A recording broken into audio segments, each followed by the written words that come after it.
We often hear people say a lot of things about investing in the stock market. Some may have a little bit of truth in them, while some are just pure nonsense. So for today, we will debunk 5 common investing myths.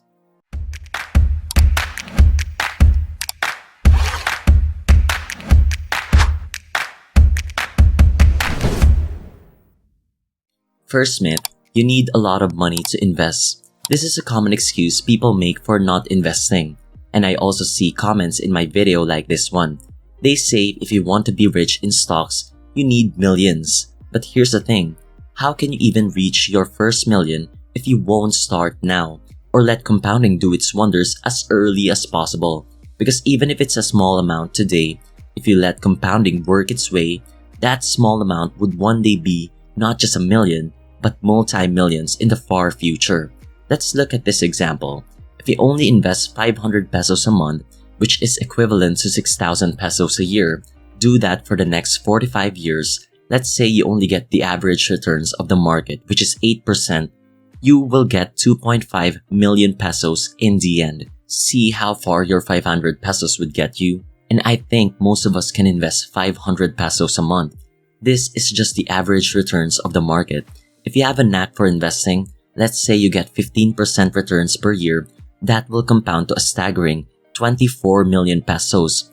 With this, don't make the excuse of not having enough cash to invest. The stock market isn't just for the rich. If you know what you're doing, or even if you just invest in a broad index, getting the average returns of the market, the small amount you invest today would reach that million mark. Second myth, investing is for smart people only.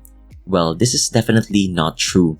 A lot of successful individuals succeeded in investing who weren't the brightest, nor even good at math.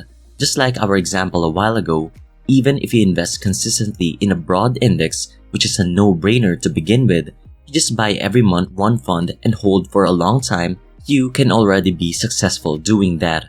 8% annual returns per year is not a bad return. And you know, it's funny that most mutual funds, which are managed by these so-called smart people, the experts that know all the stock market terms and charts, fail to beat the broad index. So you as an investor investing in an index fund already beat those experts. If you don't believe me, Fortune magazine reports that since 1985, only 4% of mutual fund managers beat the market index, and few who did so by only a small margin. And it's funny, they charge higher fees. So technically, you are paying them to underperform. Well, this is for an index investor, but in buying individual stocks, the same thing applies. Even if you aren't knowledgeable at first, with the right amount of effort, by studying consistently every day, you can acquire the basic knowledge to value stocks. This way, you can create a checklist of your own, at which can easily guide you to handpick great companies. The internet has changed everything for us. Back then, to learn investing, you need to pay a huge amount to enroll in those seminars. But today, just search on the internet and there are audiobooks available for free online. And there's YouTube as well. Just filter it out properly and you are well on your way to learning the basics of investing. Even with the basic knowledge alone, if you do it correctly and consistently, you have a high chance of beating the so-called experts who always underperform the stock market index. Third myth, investing is gambling. Well, I wouldn't say this is completely false because investing becomes gambling if you don't know what you're doing, if you're purely speculating. Like what I mentioned earlier, those stocks aren't only for smart people.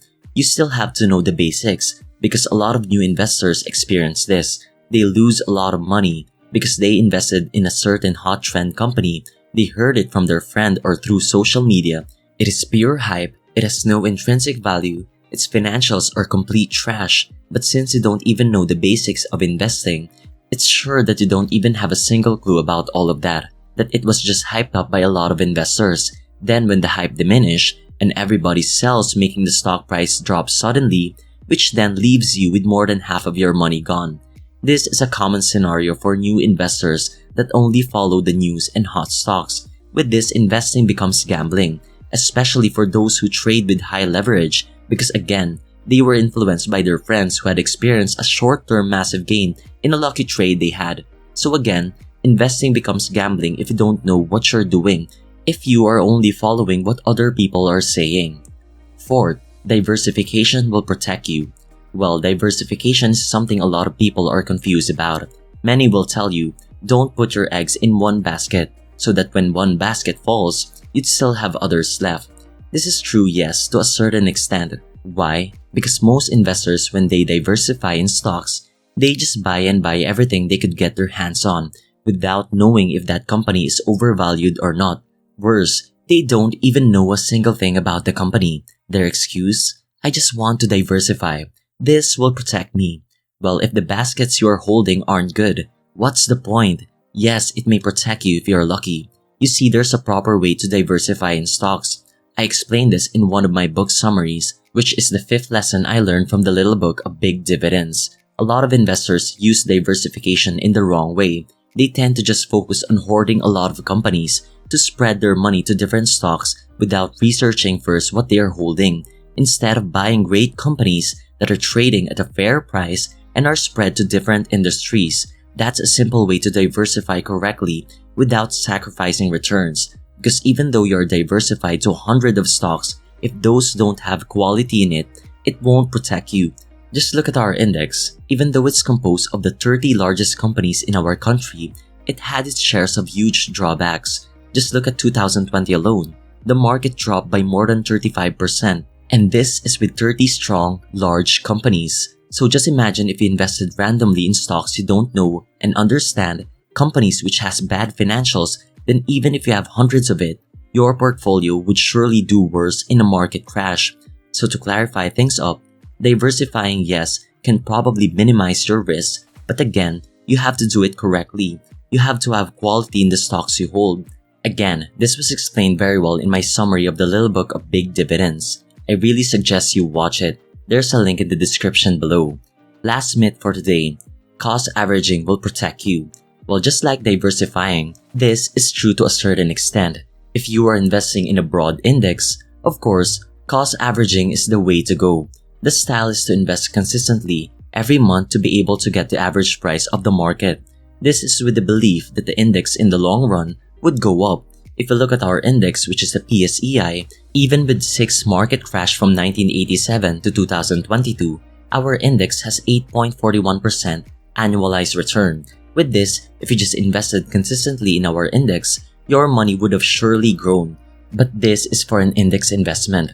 For individual stocks, cost averaging won't work all the time. If you cost average in a company that isn't growing, their financials are a mess, in the long run, this would reflect in the stock price of the company. So even if you cost average, it won't do you any good. You'll just be piling up your negative returns. Cost averaging would only work if you're sure that the stock price in the long run would go up. And there are also times when cost averaging won't work even for index investing. This is when the market trades sideways for a long period. Because if the market is moving like that, even if you cost average, your returns would only break even and may even be at the negative.